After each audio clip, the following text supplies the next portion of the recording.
লা-শাতেলের নীতি বিষয়টা বোঝার জন্য আমাদের শুরুতে বিক্রিয়ার গতিবেগ বা বিক্রিয়ার হার, রেট অফ দ্য রিয়াকশন, এই কনসেপ্টটা একটু ক্লিয়ার করতে হবে। দেখো, ধরো এ প্লাস বি বিক্রিয়া করে সি প্লাস ডি তৈরি করতেছে। এ প্লাস বি হচ্ছে একটা বিক্রিয়ক এবং এরা বিক্রিয়া করে তোমার সি প্লাস ডি নামক উৎপাদ তৈরি করতেছে। ওকে, আমরা যখন রাসায়নিক বিক্রিয়া অধ্যায়টা শুরুতে পড়েছিলাম, এই অধ্যায়টা শুরুর দিকে আসছিলাম, তখন বিক্রিয়ার গতিবেগ বিক্রিয়ার দিকের উপর ভিত্তি করে বিক্রিয়াকে দুই ভাগে ভাগ করছিলাম, তাই না? বলো তো, বিক্রিয়ার দিকের উপর ভিত্তি করে বিক্রিয়াকে কয় ভাগে ভাগ করেছি আমরা? রুদ্র বলো তো। নমস্কার ভাইয়া। বলো। দুই ভাগে। কি কি ছিল? একমুখী বিক্রিয়া আর উভয়মুখী বিক্রিয়া। গুড। একমুখী বিক্রিয়া এবং উভমুখী বিক্রিয়া, এই দুই ভাগে ভাগ করেছিলাম।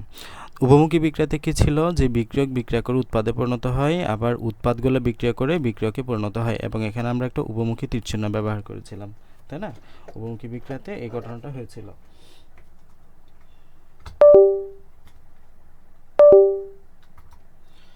গেল। তো এখন এই বিক্রিয়ার হার বা বিক্রিয়ার গতিবেগ বলতে আসলে তুমি কি বুঝছো? এই যে এখানে বিক্রিয়ক, দেখো বিক্রিয়ক বিক্রিয়া করে কি তৈরি করতেছে? উৎপাদ তৈরি করতেছে।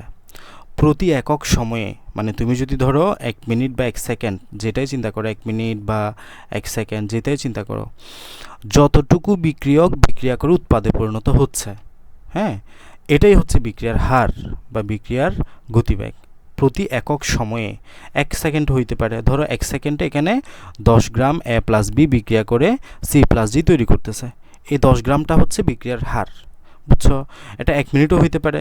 1 মিনিটে ধরো এখানে 100 গ্রাম বিক্রিয়া করে সি প্লাস ডি তৈরি করতেছে 100 গ্রাম, তাহলে এটা হচ্ছে বিক্রিয়ার হার। মানে এক কথায় হলো প্রতি একক সময়ে, একক সময়টা মিনিটও হইতে পারে, ঘন্টায় হইতে পারে, সেকেন্ডও হইতে পারে, যে পরিমাণ বিক্রিয়ক উৎপাদে পরিণত হয় তাকে বিক্রিয়ার হার বলি। এই যে যতটুকু বিক্রিয়ক বিক্রিয়া করে উৎপাদে পরিণত হচ্ছে, উল্টাভাবেও বলতে পারো, যতটুকু উৎপাদ বিক্রিয়া করে বিক্রিয়কে পরিণত হচ্ছে, ওইটাই হলো বিক্রিয়ার হার বা বিক্রিয়ার গতিবেগ। ওকে, এটি আমাদের এখানে বলা হয়েছে, এর বাইরে আপাতত আর লাগবে না কিছু। আমরা ডিরেক্ট এখন লা-শাতেলের নীতিতে যাচ্ছি, বুঝো। লা-শাতেলের নীতি ডিরেক্ট বোঝার আগে তোমাকে বিক্রিয়ার সাম্য অবস্থা এই বিষয়টা ক্লিয়ার করতে হবে। হ্যাঁ, আমি দেখো তোমাকে সিকোয়েন্সিয়ালি 3টা কথা বলবো। প্রথম কথা, তোমাকে উভমুখী বিক্রিয়াটা বুঝতে হবে। তাহলে উভমুখী বিক্রিয়া আশা করি তুমি এতক্ষণে বুঝে গেছো, আমরা লাস্ট দিন পরে আসছি এটা। উভমুখী বিক্রিয়া মানে কি?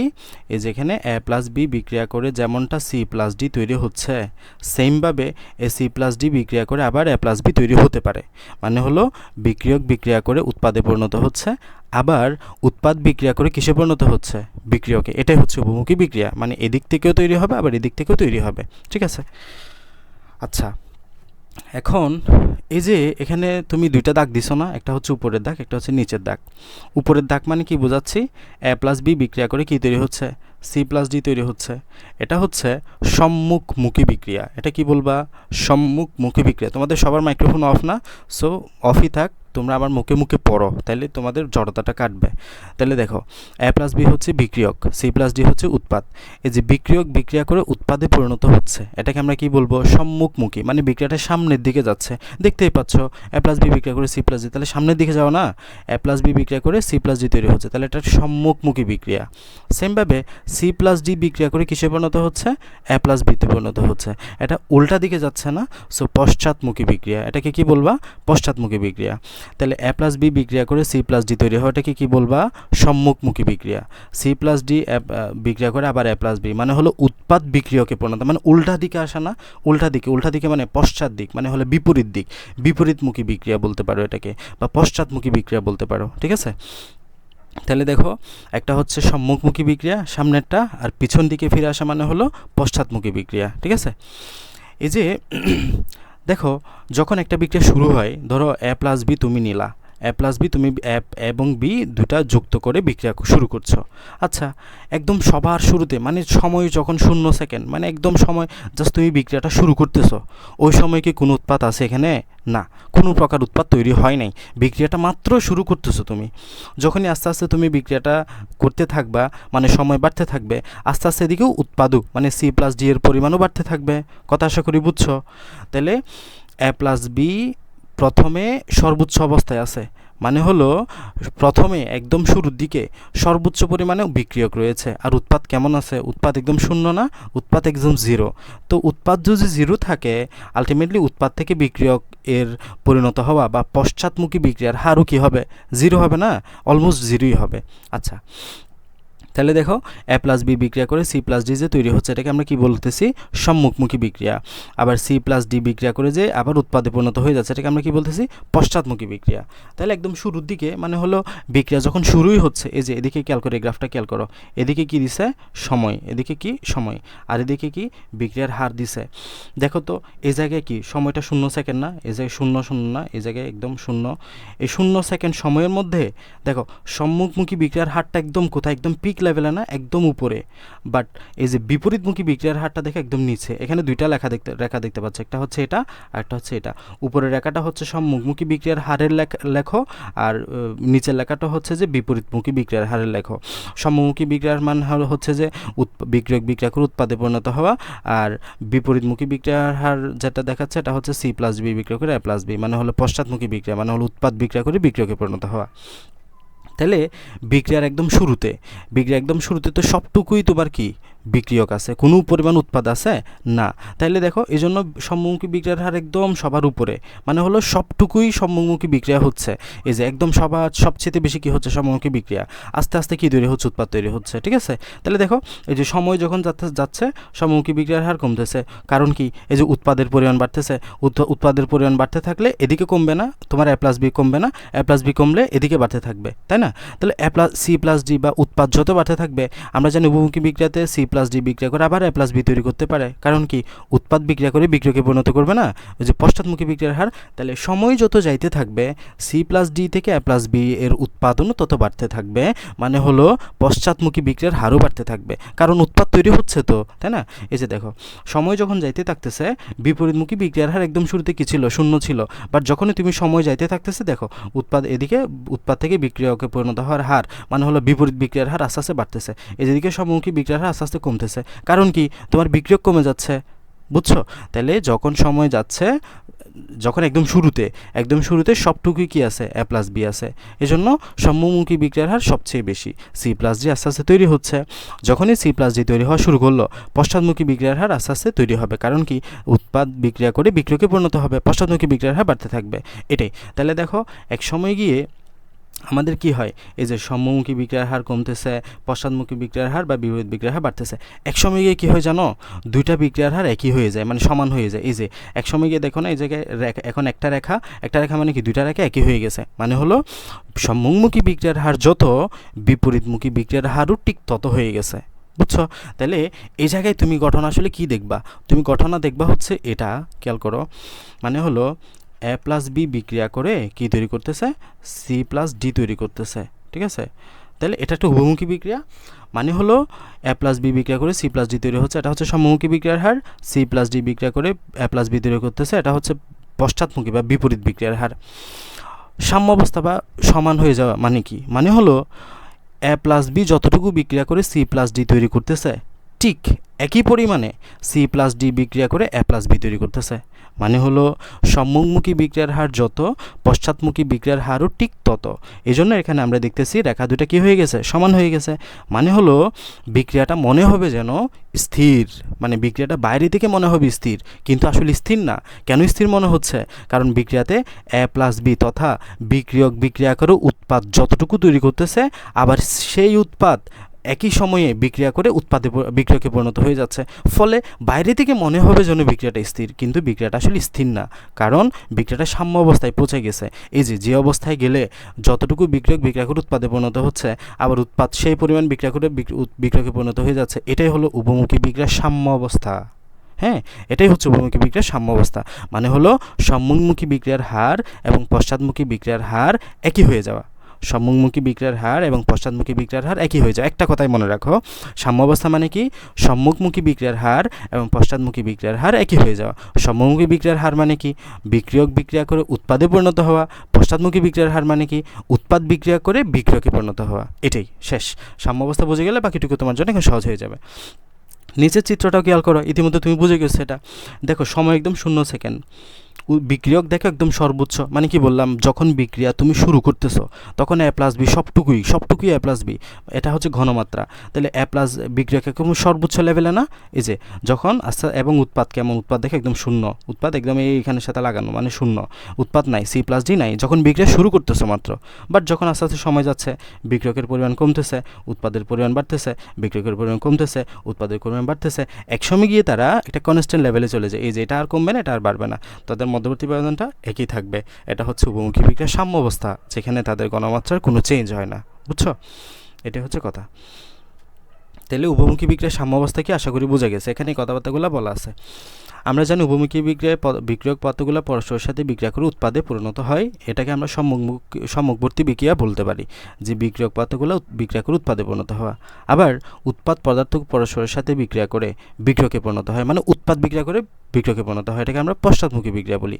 বিক্রিয়ার শুরুতে সম্মুখবর্তী বিক্রিয়ার হার অনেক বেশি থাকে, মানে এই যে এ প্লাস বি বিক্রিয়া করে সি প্লাস ডি অনেক বেশি তৈরি হয়, কারণ কি তোমার এই যে অনেক বেশি পরিমাণে এখানে বিক্রিয়ক আছে, এই জন্যই।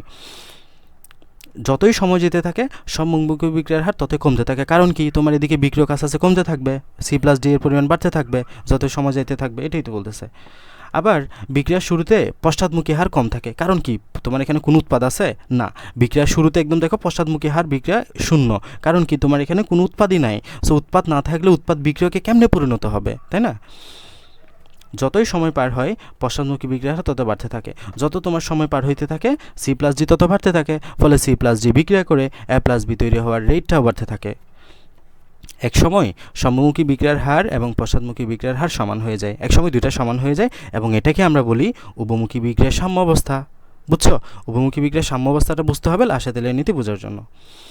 তাহলে সাম্য অবস্থায় সম্মুখবর্তী বিক্রিয়া এবং পশ্চাৎমুখী বিক্রিয়া চলতে থাকে, যে পরিমাণ বিক্রিয়ক সম্মুখবর্তী বিক্রিয়ায় উৎপাদে পরিণত হয়েছে, পশ্চাৎমুখী বিক্রিয়ায় উৎপাদ ঠিক সেই পরিমাণ বিক্রিয়ক উৎপন্ন হয়েছে, মানে হলো যতটুকু বিক্রিয়ক বিক্রিয়া করে, এই যে যতটুকু এ প্লাস বি বিক্রিয়া করে সি প্লাস ডি তৈরি হচ্ছে, আবার ততটুকু সি প্লাস ডি বিক্রিয়া করে এ প্লাস বিতে পরিণত হয়ে যাচ্ছে। আমি যদি উদাহরণ দিয়ে বলি, ধরো 1 সেকেন্ডে 10 গ্রাম এ প্লাস বি বিক্রিয়া করে সি প্লাস ডি তৈরি করতেছে, আবার ওই 1 সেকেন্ড সময়ের মধ্যে সি প্লাস ডিও 10 গ্রাম এ প্লাস বি তৈরি করতেছে প্রতিনিয়ত, ঠিক আছে?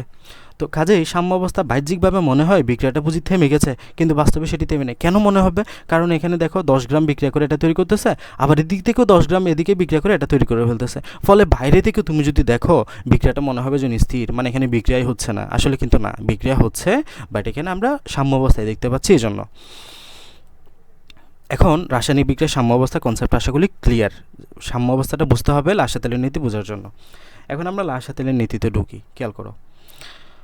প্রথমত লাসা তেলের নীতি হচ্ছে একটা বিবৃতি, এই বিবৃতিটা আমরা এক্সপ্লেন করব, বিভিন্ন প্রভাবক এখানে পড়ব। তো এর আগে আমরা এই কথাটা ক্লিয়ার করলাম, কোনো বিক্রিয়ার সাম্য অবস্থা, এখানে কোনো বিক্রিয়া লেখা যাবে না, মূলত বলবা উভমুখী বিক্রিয়ার সাম্য অবস্থায়, এটা একটু ঠিক করে ফেলো, হ্যাঁ, উভমুখী বিক্রিয়ার সাম্য অবস্থা বলে একদম ক্লিয়ার। উভমুখী বিক্রিয়ার সাম্য অবস্থায় এতটুকু কথা আমরা এতক্ষণ ক্লিয়ার করলাম, ঠিক আছে? উভমুখী বিক্রিয়ার সাম্য অবস্থায়, তাহলে লাসা তেলের নীতি তুমি কখন প্রয়োগ করবা?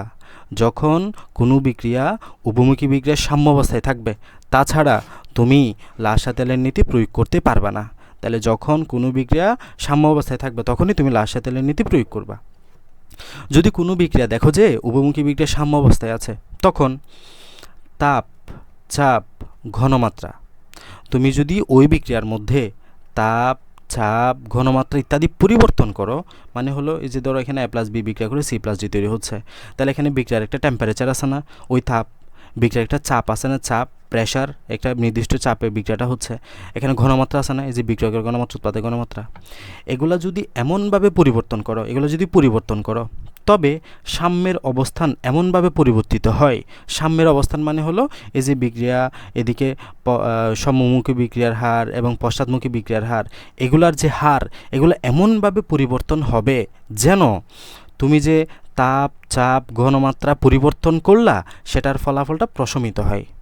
বিক্রিয়াটা মানে বোঝাটা এখানে মানে খুবই ইন্টারেস্টিং, যে তুমি বিক্রিয়ার পরিবর্তন করতেছো তাপ, চাপ, ঘনমাত্রা, কিন্তু বিক্রিয়ার মধ্যে চেঞ্জ হয়ে যাচ্ছে সম্মুখী বিক্রিয়া, পশ্চাৎমুখী বিক্রিয়ার হারগুলা, মানে এগুলো এমনভাবে চেঞ্জ হবে যেন তুমি যে তাপ, চাপ, ঘনমাত্রা যে চেঞ্জ করছো, এগুলো যাতে বাইরে থেকে বোঝা না যায় বা বাইরে থেকে এগুলো প্রশমিত হয়, ঠিক আছে?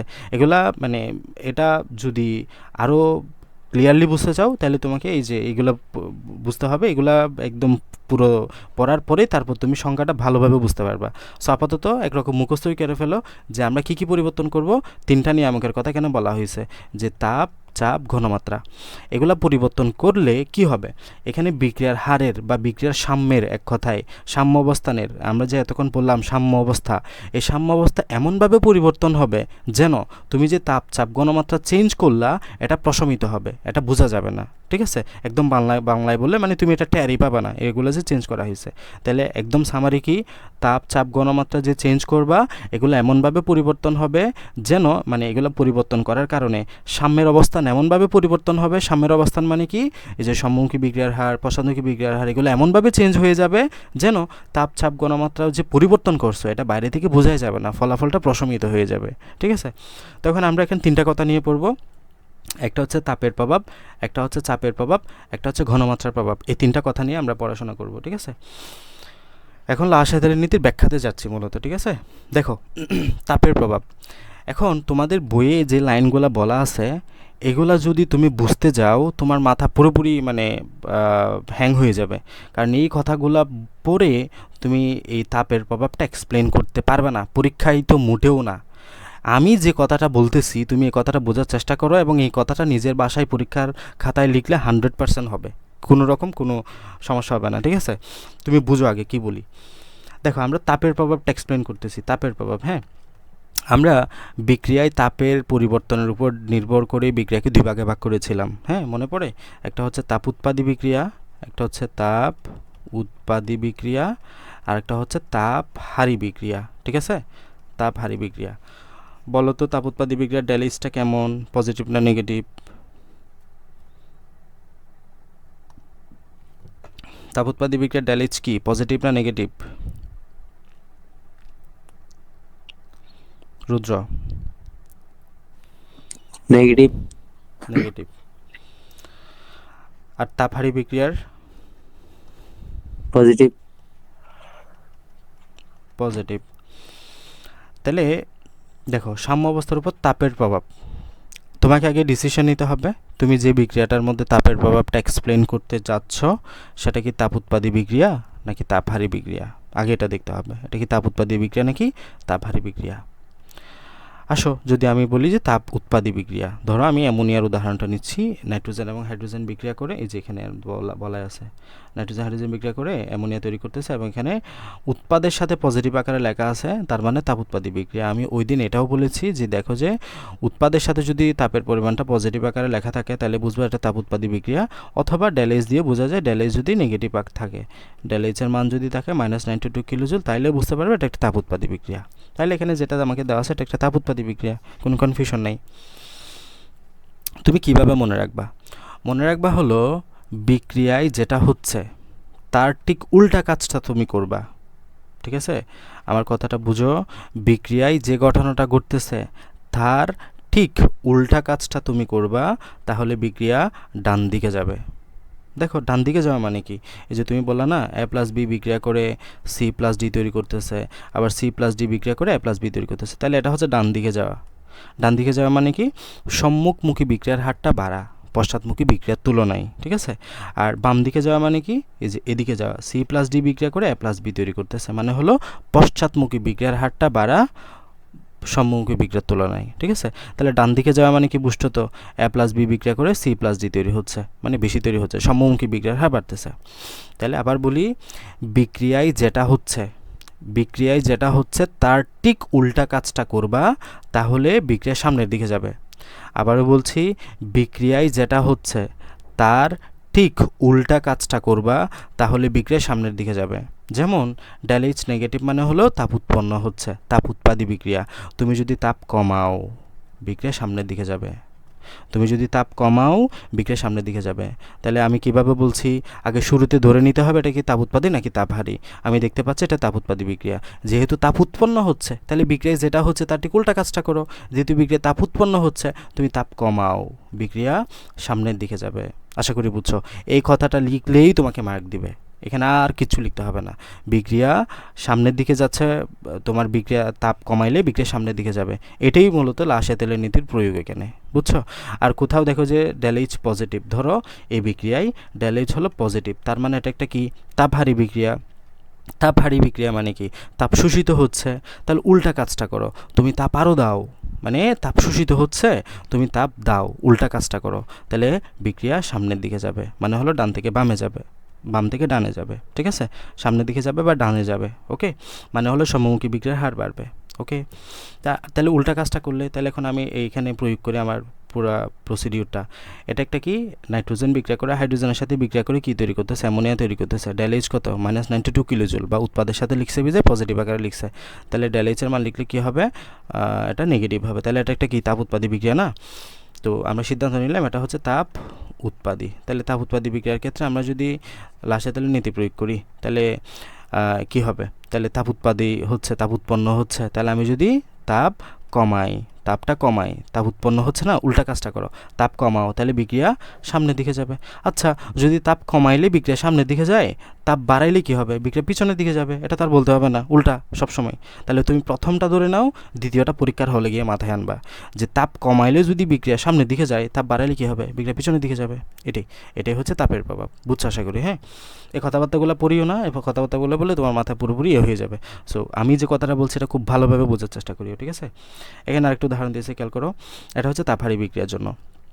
এখানে তাপের পরিমাণটা বাম দিক, মানে তোমার বিক্রিয়কে প্লাস আকারে লেখা আছে, তার মানে এটা কি, ডাইলেজটা পজিটিভ হবে, মানে +180 কিলোজুল। তাহলে তাপহারী বিক্রিয়া, এটা একটা কি বিক্রিয়া, তাপহারী বিক্রিয়া। তাহলে তাপহারী বিক্রিয়া কি হচ্ছে, তাপ শোষিত হচ্ছে না, তাহলে তুমি তাপ বাড়াও, বিক্রিয়া সামনের দিকে যাবে। মানে তুমি বিক্রিয়ায় যেটা করছো তার ঠিক, বিক্রিয়ায় যেটা হচ্ছে তার ঠিক উল্টা কাজটা করলে বিক্রিয়া সবসময় সামনের দিকে যাবে, মানে হলো ডান দিকে যাবে, মানে হলো সমমুখী বিক্রিয়ার হার বাড়বে। সামনের দিকে যাওয়া মানে হলো বিক্রিয়া করে উৎপাদ বেশি তৈরি করবে আর কি, ঠিক আছে? মানে উৎপাদ বেশি তৈরি করা। এই তাহলে আমি যদি তাপ এখানে কি করি, যেহেতু এটা তাপহারী বিক্রিয়া, তাহলে আমি তাপ বাড়াবো, মানে বিক্রিয়ায় যেটা হচ্ছে তার ঠিক উল্টা কাজটা করে। এটা একটা তাপহারী বিক্রিয়া বা তাপ শোষিত হচ্ছে, আমি উল্টা করি, আমি তাপ বাড়াই দিলে বিক্রিয়া সামনের দিকে চলে যাবে, ঠিক আছে? এই ট্রিকটা যত ভালো বুঝে যাবা, তোমার জন্য লাসা তেলের নীতি তত সহজ হয়ে যাবে। তাছাড়া এখানে এর বাইরে তুমি যদি উল্টাপাল্টা করে শিখো, তাহলে পরীক্ষার হলো গোলমাল পেঁচাবা, ঠিক আছে? বলো, তাপের প্রভাবটা ক্লিয়ার হয়েছে কিনা? তামিম, ক্লিয়ার হয়েছে? জি স্যার। রুদ্র? জি ভাইয়া। ওকে, এখন আসো চাপের প্রভাব। চাপের প্রভাবটা বোঝার জন্য দেখো, চাপের প্রভাব থাকবে কি না। আমাদের চাপের প্রভাব পড়েই মোটামুটি লাসে তেলের নীতি শেষ। এরপরে গণমাত্রার প্রভাবটা, ওটা আহামরি গুরুত্ব না, এটা সহজ আছে। চাপের প্রভাবটা বুঝতে পারলেই হলো। দেখো, প্রথম কথা হলো চাপের প্রভাব থাকবে কি না। তো প্রথম তোমাকে সিদ্ধান্ত নিতে হবে চাপের প্রভাব থাকবে কি না। কয়েকটা পয়েন্ট তোমাকে মাথায় রাখতে হবে। প্রথম কথা, চাপের প্রভাব থাকবে কি না এটা ডিপেন্ড করবে সকল অণুগুলা, এখানে বিক্রিয়ক উৎপাদ সকলেই কি হতে হবে, গ্যাসীয় হইতে হবে। তুমি যদি দেখো এখানে কেউ একজন লিকুইড, মানে এল লেখা আছে বা এস লেখা আছে সলিড, তাহলে চোখ বন্ধ করে বলে দিবা এখানে চাপের প্রভাব থাকবে না। তাহলে চাপের প্রভাব থাকার শর্তই হলো এখানে সবাই কি হতে হবে, গ্যাস হতে হবে। সবার মধ্যে জি লেখা আছে কিনা দেখবা, জি জি জি, জি মানে হলে সবাই গ্যাস। কেউ একজন যদি কঠিন হয় বা তরল হয়, তাহলে এখানে চাপের প্রভাবই থাকবে না, তোমাকে আলোচনা করার তার প্রশ্নই আসে না। তুমি ডিরেক্ট লিখে দিবা চাপের প্রভাব থাকবে না, তোমার আনসার এখানেই, তোমাকে ফুল মার্ক দিয়ে দিবে এটাতেই, ঠিক আছে? তাহলে চাপের প্রভাব থাকবে কিনা এটার জন্য তুমি শুরুতেই দেখবা সকলেই কি কিনা, গ্যাস কিনা। গ্যাস থাকলে হ্যাঁ, এবার তুমি পরবর্তী অংশে আসো। গ্যাস যদি হয়, পরবর্তী টপিক হলো উৎপাদ এবং বিক্রিয়কের মধ্যে মোল সংখ্যার পার্থক্য থাকতে হবে। উৎপাদ এবং বিক্রিয়কের মধ্যে কি হতে হবে, মোল সংখ্যার পার্থক্য হতে হবে। মোল সংখ্যার পার্থক্য নির্ণয়ে তোমরা ভুল করে ফেলো, খেয়াল করবা। এই যে পাশে যে সংখ্যাটা লেখা থাকবে এটা হচ্ছে মূলত মোল সংখ্যা বোঝায়, ঠিক আছে? পাশে যেটা লেখা থাকবে এটা হচ্ছে মোল সংখ্যা। তাহলে নাইট্রোজেনের পাশে কত আছে, কিছু নাই, মানে 1 আছে, তাহলে নাইট্রোজেনের মোল সংখ্যা কত, 1। হাইড্রোজেনের পাশে কত আছে, 3 আছে, তাহলে কত, মোল সংখ্যা কত, 3। না অ্যামোনিয়া, এটা হচ্ছে পুরাটা অ্যামোনিয়ার পাশে কত আছে, 2 আছে, তাহলে বলো টোটাল বিক্রিয়কের মধ্যে মূল সংখ্যা কত, টোটাল উৎপাদের মধ্যে মূল সংখ্যা কত। টোটাল বিক্রিয়কের মধ্যে মূল সংখ্যা হচ্ছে 4, এদিকে 3টা এদিকে একটা 4, আর উৎপাদের মধ্যে মূল সংখ্যা হচ্ছে 2। তাহলে মূল সংখ্যার পার্থক্য আছে না? হ্যাঁ আছে। তাহলে আমাদের এখন চাপের প্রভাব থাকবে। তাহলে দ্বিতীয় শর্ত হচ্ছে যে মূল সংখ্যার পার্থক্যটা থাকতে হবে। বুঝছো? আমি যদি এরকম একটা মূল দিই A+B বিক্রিয়া করে C+D তৈরি করতেছে, তাহলে এদিকে মূল সংখ্যা কত, কিছু নয় মানে 1, কিছু নয় মানে কত 1, তার মানে টোটাল 2। এদিকে কিছু নয় মানে 1, কিছু নয় মানে 1, কত 2। তাহলে এদিকেও 2 এদিকে 2, চাপের প্রভাব থাকবে না? চাপের প্রভাব থাকবে না। চাপের প্রভাব তখনই থাকবে যখন বিক্রিয়ক এবং উৎপাদের মধ্যে মোট মূল সংখ্যার পার্থক্য থাকবে। আশা করি বুঝছো। এখন এই যে মূল সংখ্যার পার্থক্য যদি বের করতে পারো না, তাহলে তোমার কাজ শেষ। এখন দেখো মূল সংখ্যা কি বাড়ছে না কমছে। দেখো এদিকে ছিল 4 মোল, হয়ে গেছে 2 মোল। তাহলে আমি আবার আগের সিস্টেম কিন্তু বলছি কি, বিক্রিয়ায় যেটা হচ্ছে তার ঠিক উল্টা কাজটা করবা, বিক্রিয়ার সামনের দিকে যাবে। বিক্রিয়ার সামনের দিকে যাবে মানে হলো সম্মুখমুখী বিক্রিয়ার হার বাড়বে। আবারও বলছি, বিক্রিয়ায় যেটা হচ্ছে তার ঠিক উল্টা কাজটা করবা, বিক্রিয়ার সামনের দিকে যাবে। তাহলে দেখো এখানে কি আছে আমাদের, এটা হচ্ছে আমাদের বিক্রিয়ক, এটা হচ্ছে উৎপাদ। এখানে কত 4 মোল, এখানে কত 2 মোল। 4 থেকে কত হইলো, 2 হইলো। কমছে না বাড়ছে? কমছে। তুমি চাপ বাড়াও, উল্টা কাজটা করো, যেটা হচ্ছে তার ঠিক উল্টা। তুমি চাপ, এখানে যেহেতু বিক্রিয়া মূল সংখ্যা কমছে, তুমি চাপ বাড়াও, বিক্রিয়ার সামনের দিকে যাবে। বুঝছো? যেটা হচ্ছে তার ঠিক উল্টা কাজটা করো। এখানে 4, এখানে 2, তাহলে কমছে না মূল সংখ্যা, তুমি চাপ বাড়াও, বিক্রিয়া সামনের দিকে যাবে। তাহলে যদি চাপ বাড়াইলে বিক্রিয়া সামনের দিকে যায়, চাপ কমাইলে কি হবে, পিছনের দিকে যাবে। এটা তার বলতে হচ্ছে না, এটা আমরা পরীক্ষার হলে গিয়ে মাথায় আনতে পারবো যে চাপ বাড়াইলে যদি সামনের দিকে যায়, চাপ কমাইলে পিছনের দিকে আসবে। এটার বলার কি আছে, তাই না? আরেকটা দেখি এখানে আর বলা আছে। হ্যাঁ, তাহলে বলো তো এখানে নাইট্রোজেন, অক্সিজেন, এখানে চাপের প্রভাব কী হবে বলো তো তামিম, বলতে পারো কি না? চাপের প্রভাব হবে না, থাকবে না। গুড। কারণ কি? কারণ দুটার মূল সংখ্যা সেম। গুড, ভেরি গুড, বুঝছো। এই যে এদিকে নাইট্রোজেন কিছু না মানে 1, এদিকে নাইট্রোজেন অক্সিজেন কিছু না মানে কত 1, আর এদিকে তৈরি হচ্ছে কি 2NO। তো আমাদের এখানে তোমার এদিকেও টোটাল 2, এদিকেও টোটাল 2, তার মানে চাপের থাকবে না। থাকবে না বললেই তোমাকে মার্ক দিবে, আর কিছু আলোচনা করতে হবে না। আচ্ছা ধরো এটা আমি একটু ঘোরাই দেই, তোমাকে এদিকে দিলাম যে কত দিলাম, এদিকে ধরো যে আমি 4 দিলাম। হ্যাঁ, তাহলে এদিকে কত বলো, এদিকে বিক্রয়কে 4 মূল সংখ্যা হচ্ছে 2, এদিকে উৎপাদে মূল সংখ্যা কত 4। তাহলে 2 থেকে 4 হয়েছে না, মূল সংখ্যা বাড়ছে না। আমি তোমাকে কি বলছি, বিক্রিয়ায় যেটা হচ্ছে তার ঠিক উল্টা কাজটা করো, বিক্রিয়ার সামনের দিকে যাবে। বলো এখানে 2 থেকে 4 হয়েছে না, তার মানে বেড়ে গেছে না, তুমি চাপ কমাও, বিক্রিয়া সামনের দিকে যাবে। যেটা হচ্ছে তার ঠিক উল্টা কাজটা করলাম। এখানে 2 থেকে 4 হয়েছে, আমি কমাইলাম, বিক্রিয়া সামনের দিকে যাবে। বুঝছো কি না চাপের প্রভাবটা? রুদ্র, ক্লিয়ার হয়েছে? ওকে, এগুলো কিন্তু আসবে, এগুলা একদম মানে কোনো মিস হবে না। এগুলো আসলে এগুলো দিয়ে তোমাকে এসএসসি পার হইতে হবে। এগুলো না জানা ছাড়া তুমি আসলে ভালো পার হইতে পারবে না। বুঝছো? এগুলো তোমাকে জেনেই পার হইতে হবে। সো এগুলো আসবে, এত গুরুত্বপূর্ণ টপিক। হ্যাঁ, এবার আসো গণমাত্রার প্রভাব। গণমাত্রার প্রভাব আহামরি আলোচনার কিছু নাই। এই যে A+B বিক্রিয়া করে কি তৈরি করতেছে, C+D তৈরি করতেছে। তুমি যদি বিক্রিয়ার গণমাত্রা বাড়াও, তাহলে বেশি বেশি উৎপাদ পাবা।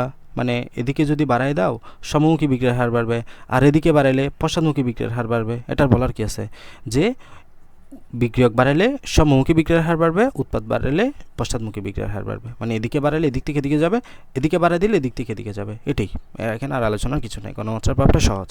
তাহলে আমরা টোটাল 3টা প্রভাব পড়লাম। একটা হচ্ছে তোমার তাপের প্রভাব, একটা হচ্ছে চাপের প্রভাব, একটা হচ্ছে ঘনমাত্রার প্রভাব। এই প্রভাবগুলো পরীক্ষায় 100% আসবে। আমি নেক্সট ক্লাসে তো সিকিউ সলভ করাবো। ওই সিকিউ সলভ ক্লাসে তুমি দেখবা কতবার যেগুলো আছে, তখন মজা লাগবে। তুমি দেখা মাত্রই বলে দিতে পারবা এটা কী করতে হবে, তাপ কমাবা না বাড়াবা, চাপ কমাবা না বাড়াবা, সাথে সাথে বলে দিতে পারবা, যদি আজকের ক্লাসটা ভালো বুঝে থাকো। ঠিক আছে? তাহলে আমরা কী কী বললাম? শুরুতে বললাম তোমার লাসা তেলের নীতির সাম্যাবস্থাটা বিষয়টা কি। তো সাম্যাবস্থা বোঝার জন্য আমাকে বিক্রিয়ার হারটা বুঝতে হয়েছে। যতটুকু বিক্রিয়ক বিক্রিয়া করে উৎপাদে পরিণত হচ্ছে, এটাই হচ্ছে সমমুখী বিক্রিয়ার হার। তাহলে বিক্রিয়ক বিক্রিয়া করে উৎপাদে পরিণত হওয়াটা সমমুখী, আর উৎপাদ বিক্রিয়া করে বিক্রিয়কে পরিণত হওয়াটা পশ্চাৎমুখী। তাহলে সাম্যাবস্থা মানে কি? সাম্যাবস্থা মানে হলো সম্মুখী বিক্রিয়ার হার এবং পশ্চাৎমুখী বিক্রিয়ার হার কি হয়ে যাবে? সমান হয়ে যাবে। এটা হচ্ছে উভয়মুখী বিক্রিয়ার সাম্যাবস্থা। ঠিক আছে, এটা হচ্ছে উভয়মুখী বিক্রিয়ার সাম্যাবস্থা। তো আমাদের লা-শাতেলের নীতি কি বলে যে দেখো, উভয়মুখী বিক্রিয়ার সাম্য অবস্থায় যদি কোনো বিক্রিয়া থাকে, তাহলে তুমি এদের মধ্যে যে তাপ, চাপ, ঘনমাত্রা এগুলো চেঞ্জ করো, এগুলো পরিবর্তন করো, তাহলে তোমার সাম্যের অবস্থান মানে হলো যে বলতেছো সম্মুখী বিক্রিয়ার হার, পশ্চাৎমুখী বিক্রিয়ার হার এগুলো এমনভাবে চেঞ্জ হয়ে যাবে যেন তুমি যে তাপ, চাপ, ঘনমাত্রা পরিবর্তন করছো, এগুলোর ফলাফলটা প্রশমিত হয়, মানে এগুলো বোঝা যাবে না আলটিমেটলি। ঠিক আছে, এটা হচ্ছে কথা। তো এখন দেখো, এটা আমরা কেন প্রয়োজন, এই লা-শাতেলের নীতিটা আমাদের কেন জানতে হবে? মানে তুমি ধরো বিক্রিয়া, একটা শিল্প কারখানা খুলছো, তুমি ওই শিল্প কারখানাতে সাবান তৈরি করবা। ঠিক আছে, কি তৈরি করবা? সাবান। ধরো যে A+B বিক্রিয়া করে তোমার কি তৈরি হয়? সাবান তৈরি হয়। এখন ধরো 1 কেজি সাবান যদি তৈরি করতে তোমার 2 দিন চলে যায়, 100 কেজি সাবান তৈরি করতে তোমার যদি 1 বছর লেগে যায়, তাহলে হবে? মানে বিক্রিয়াটা এত স্লো, মানে হলো সম্মুখী বিক্রিয়ার হারটা স্লো। কেন? কারণ এখানে আমরা জানি উভয়মুখী বিক্রিয়ার মিনিংটা কি। উভয়মুখী বিক্রিয়া মানে হচ্ছে যতটুকু A+B বিক্রিয়া করে এই সাবানটা তৈরি করবে, আবার সাবানগুলো বিক্রিয়া করে A+B তৈরি করে ফেলবে, তাই না? তো তুমি এদিকে সাবান তৈরি করতেছো, আবার সাবানগুলো A+B তৈরি করে ফেলতেছো, আলটিমেটলি তুমি তো সাবান পাইলা কই? তোমার সাবান তৈরি করার প্রসেসটা খুবই স্লো না? তো তোমাকে এমন একটা সিস্টেম আনতে হবে যেন A+B বিক্রিয়া করে তুমি বেশি বেশি সাবান তৈরি করতে পারো। ওই জন্য আমাদের কি পরিবর্তন করতে হবে এখন? ওই যে নিয়ামক, তাপ, চাপ, ঘনমাত্রা এগুলোকে পরিবর্তন করতে হবে। এগুলো পরিবর্তন করে এমনভাবে সেট আপ করতে হবে যেন সর্বোচ্চ পরিমাণে A+B বিক্রিয়া করে C+D তৈরি করে, মানে আমরা বেশি বেশি সাবান উৎপন্ন করতে পারি খুব অল্প সময়ের মধ্যে। এবং এইগুলোর জন্যই মূলত আমরা লা-শাতেলের নীতিটা প্রয়োগ করতে হয় শিল্প কারখানায় সর্বোচ্চ পরিমাণ উৎপাদ। তো তুমি যখন সিকিউ সলভ করবা, সৃজনশীল সলভ করবা, ওইখানে দেখবা তোমাকে বলা থাকবে শিল্প কারখানায় সর্বোচ্চ পরিমাণ উৎপাদ তৈরি করার জন্য তাপের পরিবর্তন ব্যাখ্যা করো। তার মানে তোমাকে তাপের পরিবর্তনটা এক্সপ্লেন করতে হবে লা-শাতেলের নীতির। তারপর তোমাকে বলতে পারে যে শিল্প কারখানায় সর্বোচ্চ উৎপাদ পাওয়ার জন্য চাপের পরিবর্তনটা ব্যাখ্যা করো, তাহলে তুমি চাপের প্রভাব এক্সপ্লেন করবা। এভাবে করেই তো আমাদের সিকিউগুলো সলভ হবে, সৃজনশীলগুলো সলভ হবে। বুঝছো? তো আমরা তাপের প্রভাব কী বললাম? তাহলে তাপের প্রভাব দেখার জন্য তুমি আগে সিদ্ধান্ত নিবে যে এটা তাপ উৎপাদী বিক্রিয়া নাকি তাপহারী বিক্রিয়া। যদি তাপ উৎপাদী বিক্রিয়া হয় তাহলে দেখো যে এখানে আমাদের এটা তোমার এই যে ΔH কি পজিটিভ নাকি নেই, তাহলে তাপ উৎপাদী বিক্রিয়ার জন্য ΔH নেগেটিভ। তাহলে বিক্রিয়া যেটা হচ্ছে তার ঠিক উল্টা কাজটা করো। তাহলে তাপ উৎপাদী বিক্রিয়া তাপ উৎপন্ন হচ্ছে, তুমি তাপ কমাও, বিক্রিয়ার সামনের দিকে যাবে। এটা হচ্ছে তাপ উৎপাদী বিক্রিয়ার জন্য আমাদের লা-শাতেলের নীতির প্রয়োগ। তাহলে তাপ উৎপাদী বিক্রিয়ার জন্য তাপ উৎপন্ন হচ্ছে, তুমি উল্টা কাজটা করো, তাপ কমাও, বিক্রিয়ার সামনের দিকে যাবে। ঠিক আছে? আর তাপহারী বিক্রিয়ার জন্য কি করবা? তাপহারী বিক্রিয়া তাপ শোষিত হচ্ছে, তাপ কমে যাচ্ছে, তুমি তাপটা বাড়াও, বিক্রিয়ার সামনের দিকে যাবে। মানে বিক্রিয়ায় যেটা হচ্ছে তার ঠিক উল্টা কাজটা করো। ঠিক আছে? তাপহারী বিক্রিয়ায় তাপ শোষিত হচ্ছে, তাপ কমে যাচ্ছে, তুমি তাপ বাড়ায় দাও, বিক্রিয়ার সামনের দিকে যাবে, মানে উল্টা কাজটা করো। এবার আসে চাপের প্রভাব। চাপের প্রভাব থাকবে কিনা এটা সিদ্ধান্ত নিতে হবে, তোমাকে কয়েকটা বিষয়ের উপর ডিপেন্ড করবে। যেমন প্রথম কথা হচ্ছে সবাই গ্যাসই হইতে হবে, সবাই গ্যাস হতে হবে, সবাই গ্যাস হলে তারপর আমার চাপের প্রভাব থাকবে। দ্বিতীয় কথা হচ্ছে মোল সংখ্যার পার্থক্য থাকতে হবে। বিক্রিয়ক এবং উৎপাদের মধ্যে তোমার মোল সংখ্যার পার্থক্য থাকলেই ওখানে কী পাবো? আমরা চাপের প্রভাবটা পাবো। ঠিক আছে? তো চাপের এখন মোল সংখ্যা দেখো যে যদি কমে গেছে তাহলে চাপ বাড়াই দিবা, বিক্রিয়ার সামনের দিকে যাবে। যদি দেখো যে মোল সংখ্যা বেড়ে গেছে তাহলে চাপ কমাই দিবা, বিক্রিয়ার সামনের দিকে যাবে। বুঝছো? সামনের দিকে যাওয়া মানে হলো বেশি পরিমাণ বিক্রিয়ক বিক্রিয়া করে উৎপাদে পরিণত করবে, মানে সম্মুখী বিক্রিয়ার হারটা বাড়বে। ওকে? আর ঘনমাত্রার প্রভাবটা কি বললাম? যে উৎপাদের ঘনমাত্রা বাড়ালে বিক্রিয়ক বাড়তে থাকবে, মানে সম্মুখী বিক্রিয়ার হার বাড়বে।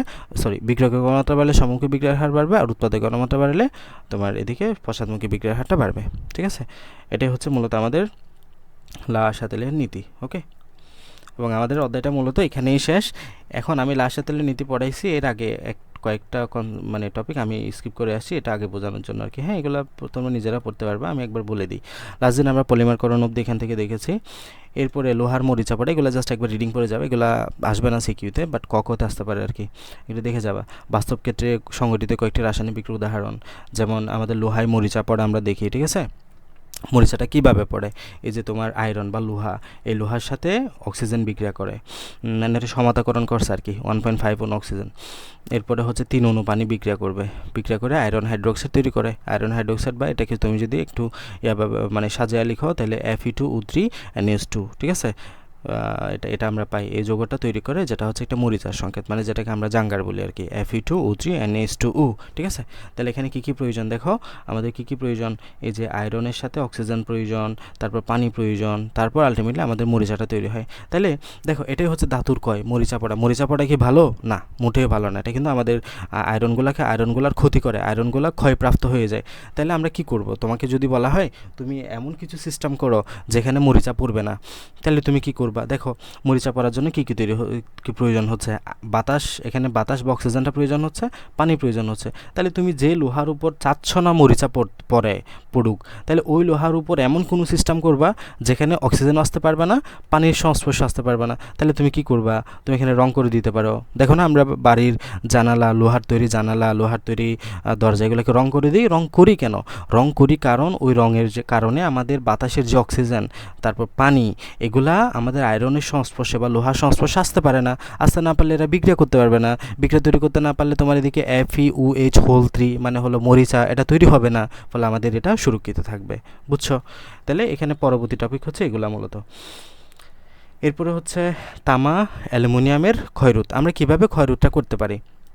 আমরা কোনো কিছুর আবরণ দিতে পারি, যেখানে জিঙ্কের আবরণ দেওয়াকে আমরা গ্যালভানাইজিং বলি। হ্যাঁ, তারপর আরও তারপর এখানে আমাদের ইলেকট্রোপ্লেটিং করা হইতে পারে। হ্যাঁ, টিনের আবরণ দেয়, এগুলো অনেক কথাবার্তা আছে, এগুলো এখানে নাও থাকতে পারে। যাই হোক, দেখো তামা বা কপার এবং অ্যালুমিনিয়ামের ক্ষয়রোধ। লোহার তৈরি দ্রব্যাদি ছাড়াও আমরা দৈনন্দিন জীবনে কপার অ্যালুমিনিয়াম দ্রব্যাদি ব্যবহার করে থাকি। কপার অ্যালুমিনিয়াম দ্রব্যাদি বাতাস সংস্পর্শে এলে এরা প্রথমেই তাদের উপর কপার অক্সাইড অ্যালুমিনিয়াম অক্সাইড আস্তরণ পড়ে, পরবর্তীতে বাতাসের অক্সিজেন উক্ত আস্তরণ ভেদ করে আর কপার অ্যালুমিনিয়াম আসতে পারে না। মানে এখানে আমরা যদি তোমার এই কপার অ্যালুমিনিয়ামের উপরে এগুলা বাতাস আসার পরে এখানে এইগুলার আবরণ পড়ে যায়, ফলে পরবর্তীতে আর বাতাস এবং অক্সিজেন আসতে পারে না, ক্ষয়প্রাপ্ত হয় না, এটাই বলতেছে। এরপর হচ্ছে পিঁপড়া বা মৌমাছির কামড়ে জ্বালা নিরাময়। দেখো যখন কোনো পিঁপড়া তোমাকে কামড় দেয়, ওইখানে একটা ক্ষার জাতীয় তোমার অ্যাসিড জাতীয় পদার্থ তৈরি করে। হ্যাঁ, অ্যাসিড জাতীয় পদার্থের কারণে আমাদের জ্বালা করে।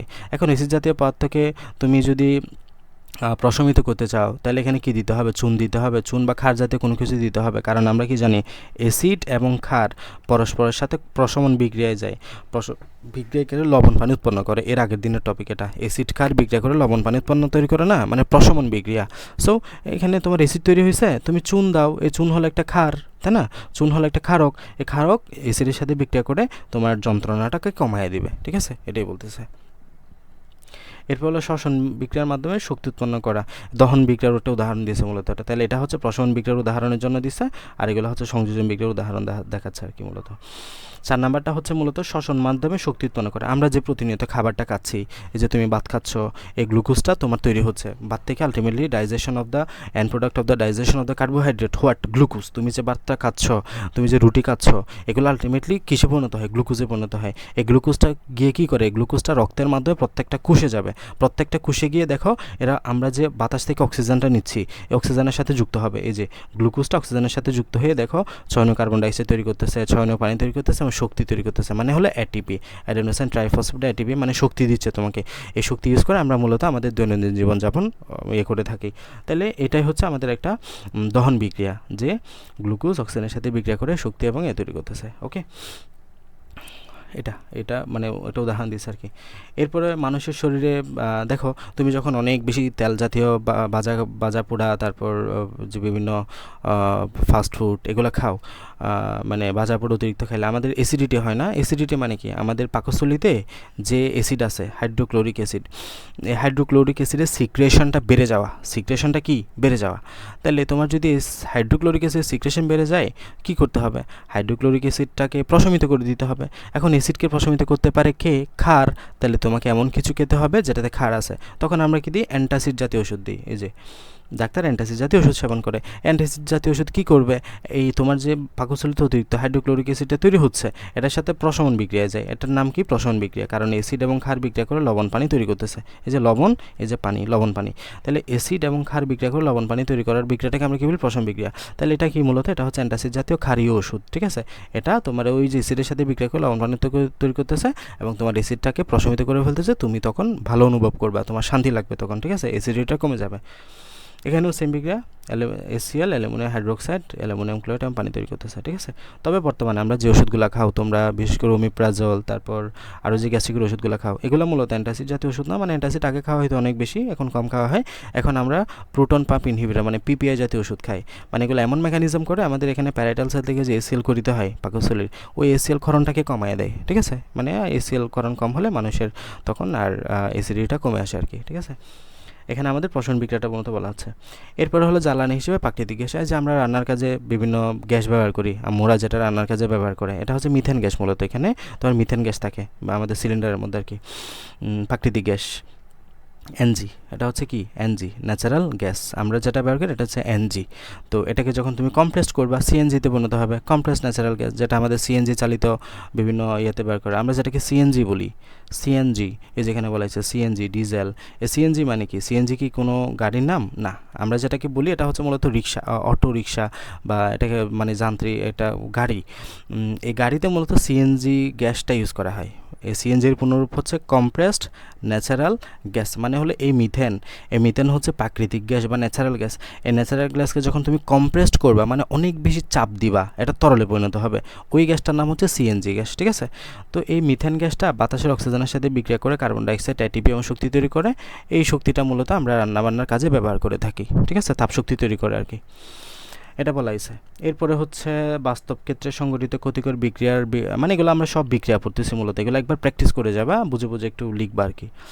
তো এই যে বিক্রিয়াগুলো হচ্ছে, যেমন রোধ, তোমার লোহার উপরে মরিচা পড়তেছে, এগুলোকে তুমি কীভাবে রোধ করতে পারো। এখানে কিছু ইন্টারেস্টিং কথা বলা হয়েছে, যে তুমি যদি রং করে দাও, আমি তো শুরুতেই বললাম, তুমি যদি এসব দ্রব্যাদির উপর রং করে দাও, তাহলে আর বাতাসের সংস্পর্শে আসতে পারবে না, ফলে মরিচাও পড়তে পারবে না। তাছাড়া তড়িৎ বিশ্লেষণের মাধ্যমে লোহার তৈরি দ্রব্যের উপর লোহাপেক্ষা কম সক্রিয় অপর একটি ধাতুর প্রলেপ দিয়ে ইলেকট্রোপ্লেটিং করে লোহার তৈরি দ্রব্যাদিকে মরিচার হাত থেকে রক্ষা করা যায়। তড়িৎ বিশ্লেষণ প্রক্রিয়াটা আমরা মূলত পরবর্তী অধ্যায়ে পড়বো, তোমাদের আছে কিনা জানি না, এটা খুবই মানে বড় একটা অধ্যায়, থাকলে পড়া হবে আর কি, হ্যাঁ, অষ্টম অধ্যায় মনে হয়। কোনো ধাতুর উপর জিঙ্কের প্রলেপ, দেখে গ্যালভানাইজিং, তো তুমি যেটা ধাতু আছে ওই ধাতুর উপর জিঙ্কের প্রলেপ দিতে পারো, তারপর টিনের প্রলেপ দিতে পারো, টিনের প্রলেপ দেওয়া থাকে আমরা টিন প্লেটিং বলে থাকি। প্রলেপ দিলে ওই ধাতুর উপর আর অক্সিজেন বাতাস আসতে পারবে না, ফলে বিক্রিয়াও হবে না, এটাই বলতেছে। এরপরে বর্ষাকালে ছাদ বা বাড়ির আঙিনায় পিচ্ছিল হয় মানে এখানে ক্ষার জাতীয় পদার্থ জমে গেছে, ফলে তুমি কি দিতে পারো? বালু দিতে পারো। এখানে বালু একটা কি অম্লধর্মী পদার্থ, বালুর সংকেত হলো সিলিকন ডাইঅক্সাইড। ওই বালু দিলে ক্ষার এবং বালু প্রশমিত হয়ে বিক্রিয়া করবে, ফলে পিচ্ছিলতা দূর হয়ে যাবে। দেখো না, আমরা যখন পিচ্ছিল জাতীয় একটা জায়গায় বালু দিই তখন পিচ্ছিলতা দূর হয়ে যায়। কেন? কারণ এখানে ক্ষার জাতীয় পদার্থ তৈরি হয়েছে, ক্ষার জাতীয় পদার্থটা তোমার প্রশমিত হয়ে যাচ্ছে তোমার এই বালু দেওয়ার জন্য। এরপরে সেলাই করা সূচকে নারিকেল তেলের মধ্যে ডুবিয়ে রাখা হয়, কারণ সূচ যাতে বাতাসে অক্সিজেন, মানে আমরা দেখো না যে সূচগুলোকে নারিকেল তেলে ডুবাই রাখে, কারণ কি? ওই নারিকেল তেলের মধ্যে ডুবাই রাখলে নারিকেল তেলের মধ্যে বাতাস এবং অক্সিজেন পৌঁছাইতে পারে না, ফলে ওই যে তোমার সূচের মধ্যে আর মরিচাও পড়ে না, ঠিক আছে। এগুলো বলা হয়েছে মূলত। সো পড়ে নিবা, আমাদের অধ্যায়টা শেষ, আমরা শেষ করলাম, যতটুকু সম্ভব বেসিক থেকে বোঝানোর চেষ্টা করছি। বাকিটুকু এবার তোমরা পড়ে নাও, হ্যাঁ, লাইন বা লাইন পড়ো। আমিও তো মোটামুটি লাইন বা লাইনই পড়েছি বইয়ের, তাই না? সমস্যা হওয়ার কথা না নিজে পড়তে গিয়ে। আমরা নেক্সট ক্লাস থেকে অধ্যায়ের CQ সলভ করব। একটা ক্লাস আশা করি যে শেষ হয়ে যাবে CQ সলভ, ঠিক আছে। সৃজনশীল আশা করছি যে তোমরাই পারবা, সৃজনশীলগুলো তোমরাই পারবা, কারণ অধ্যায়টা আমি এমনভাবে শেষ করলাম যে এখানে লাশে তেলে নীতি বলো, জারণ বিজারণ, এগুলোতে প্র্যাকটিস করেই শেষ করাইছি, উদাহরণ দিয়ে শেষ করাইছি। সো আলাদাভাবে আসলে সৃজনশীলের উপর ক্লাস নেওয়ার খুব একটা প্রয়োজন নাই। তারপরেও আমি ভেবে নিচ্ছি যে তোমরা পারবা না, এই জন্য আমি মূলত সলভ করাই দিব। কয়েকটা CQ সলভ করে দিলে তোমরা MCQগুলো পড়ে নিবা, এরপরে 100% তো শেষ হয়ে গেল এটা। এরপরে একটা পরীক্ষা নিয়ে মোটামুটি তোমরা প্রস্তুত হয়ে যাবা, ঠিক আছে। বলো, কারো কোনো সমস্যা থাকলে বলতে পারো।